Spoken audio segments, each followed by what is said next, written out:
উস্তাদের সাথে খাওয়া দাওয়া পর এখন এই যে লক্ষ্মীরহাট থেকে যাব কালীগঞ্জ বাজার, মানে আমার এলাকার বাজার। আর এই যে লক্ষ্মীরহাট যে বাস স্ট্যান্ড, এখান থেকে আসলে যাব কালীগঞ্জ। হোটেল ভাইরাল করে দাও।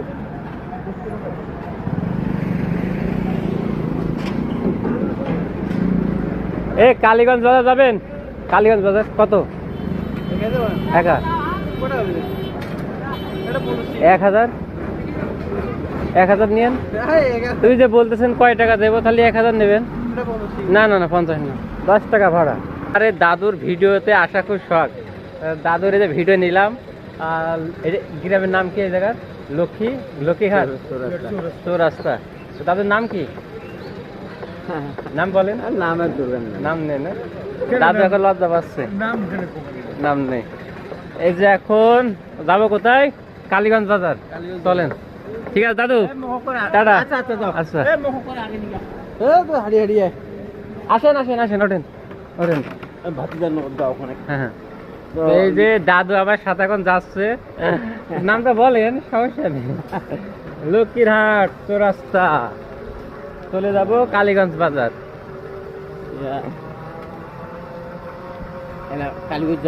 হ্যাঁ হ্যাঁ, ওখানে একটা ভাই আছে, ওনার বাসায় রাত্রে থাকবো, থেকে কালকে লালমনিরহাট চলে যাবো। আর এই যে কালীগঞ্জ যাওয়ার রাস্তাটা দারুণ। আর সত্যি কথা বলতে পঞ্চগড়ের রাস্তাঘাট আমার খুবই পছন্দ হয়েছে, খুবই পছন্দ হয়েছে। যেটা আমার ঝিনাইদহ জেলার রাস্তার থেকে 1000 গুণ, মানে কোটি গুণ ভালো, কোটি গুণ। আর এদিকে যে ছোট ছোট ভোটটা কি দাদু ভালো? এটা হাই বলে দেন।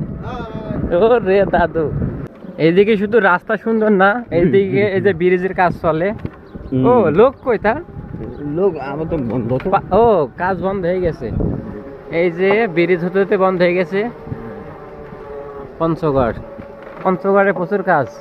ওই যে সাইনবোর্ডটা, হ্যাঁ হ্যাঁ সাইনবোর্ড, এই যে সাইনবোর্ড। আর এই যে সামনে সামনে একটা দাদুর দেখা যায়। কি দাদু ভালো? ভালো, এটা হাই। আমরা টিভিতে যে প্লেয়ারের খেলা দেখে এলো, শরীফুল ইসলাম, যে বর্তমানে পাকিস্তানে আছে, তো এই যে এটাই হচ্ছে তার বাসা। এই যে ক্রিকেট খেলে খেলে বাড়ি বানিয়ে ফেলিয়েছে ওরে। আর আগের পুরাতন বাসাটা আর কি বিক্রি করে দিয়েছে, দিয়ে এখানে কি থাকে থাকে। তো পরিশ্রম ছাড়া কখনো সফলতা সম্ভব না। ওই জায়গায় পুরাতন বাড়ি বিক্রি করে এখানে আর কি নতুন বাড়ি করেছে। কথায় আছে না যে কষ্টের পরেই সুখ। তো এই যে এখন আর কি মজিদ ভাইয়ের সাথে দেখা। ভাই আমাদের ফাউন্ডেশনের কোর ভলেন্টিয়ার।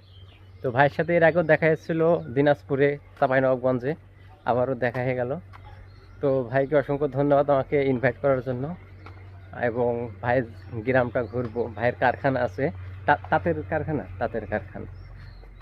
তো কেমন লাগতেছে আপনার কাছে আসলাম? না, এটা আসলে আনন্দের বিষয়। এর আগেও আসছিল সুকান্ত সৈকত দাদা সাইকেল নিয়ে। আচ্ছা, সাইকেল নিয়ে? হ্যাঁ, উনি সাইকেল নিয়েই 64 জেলা ভ্রমণ ওই করে। ওই স্বপ্নরাজ। হ্যাঁ, স্বপ্নরাজ। তো ওকেও রিসিভ করছিলাম, ও একদিন আমার কাছে ছিল। তারপরে আরো আসছে, আরো 2-1 আসছে। তো আসলে মানে কেউ আসলে আমার ভালো লাগে। যখনই শুনছি যে আপনি আসতেছেন ঠাকুরগাঁও থেকে, যখন দিনাজপুর থেকে ঠাকুরগাঁয়ের দিকে ঢোকেন, তখন থেকে আমি খোঁজ নেওয়া শুরু করছি আপনি কোথায় আছেন। আপনি আর হলো রেজাল্ট করিম রেজা ভাই, ভালো লাগছে যে আপনি খবর নিচ্ছেন। আর এই হচ্ছে ভাইয়ের গ্রাম। আমাদের ভুট্টা কিন্তু ঘরে উঠে গেছে, আর আপনাদের গুলো এখন। আর এগুলো মিষ্টি কুমড়া। ও আচ্ছা আচ্ছা, মিষ্টি কুমড়া। মজিদ ভাইয়ের বাসায় মূলত আমার আশা যে মজিদ ভাইয়ের যে তাঁতের যে কারখানাটা আছে ওইটা দেখা। কারণ আমি এত বড় হয়েছি, সচক্ষে কখনো তাঁতের যে কারখানা দেখি নাই, যে কিভাবে কাপড় তৈরি হয়। আমরা যে কাপড়, গামছা, লুঙ্গিগুলো ব্যবহার করি, এগুলো কিভাবে তৈরি হয় এটা আমি কখনো দেখি নাই। সেটা দেখার জন্য মূলত ভাইয়ের কাছে আসা। তো আমি আগে থেকে জানতাম যে ভাইয়ের কারখানা আছে, ভাইয়ের প্রতিষ্ঠান আছে। আর যেগুলো এই যে প্রথম যে ধাপটা, সুতোগুলো আর কি এইভাবে হলো শুকানো হয়, রোদে দিয়ে শুকানো হয়। আর এটা কিন্তু রং করা হবে, বিভিন্ন কালারে কালার করা হবে। কিন্তু প্রথম অবস্থায় যে সুতোর যে কালারটা এমন সাদা থাকে, তারপরে আর কি বিভিন্ন কালার দেওয়া হয়, মার দেওয়ার পরে বিভিন্ন কালার। আপনারা যে সাদা সুতোগুলো দেখলেন, তো সেই সুতোগুলো আর কি মূলত এখন রং করা হচ্ছে। তো আমি এখন হলো মজিদ ভাইয়ের মুখ থেকে শুনবো যে কিভাবে প্রসেসিং করা হচ্ছে। ভাই কেমন আছেন? জি আলহামদুলিল্লাহ ভাই। এখানে কি করা হচ্ছে যদি একটু বলতেন। এটা সুতাটা আমার টাঙ্গাইল থেকে রং হয়ে আসছে, ডাইং সেন্টার থেকে। জি রং হয়ে আসার পরে সুতাটা তো থাকে নরম। জি।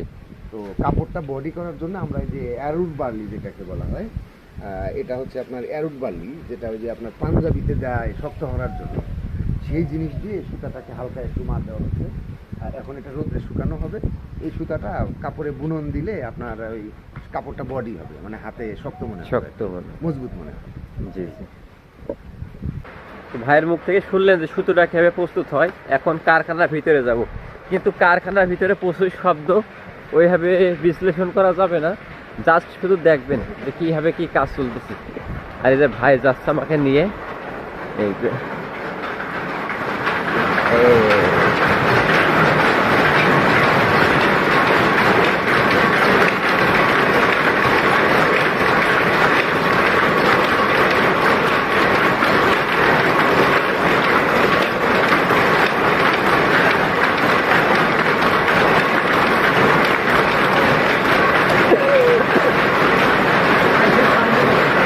এখানে প্রচুর শব্দ, কিছু এবার শোনা যাচ্ছে না।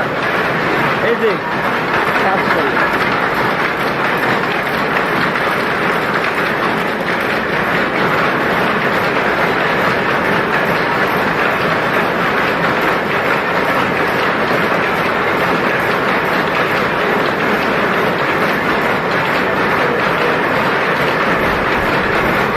তো আপনারা দেখলেন যে তাঁত শিল্পে কীভাবে কাপড় তৈরি হয়। এইভাবে মূলত এখন তো বিদ্যুতের মাধ্যমে, কিন্তু এর আগে হলো হাতে করে কষ্ট করে সারাদিনে তাঁত শিল্পের কাজ হতো।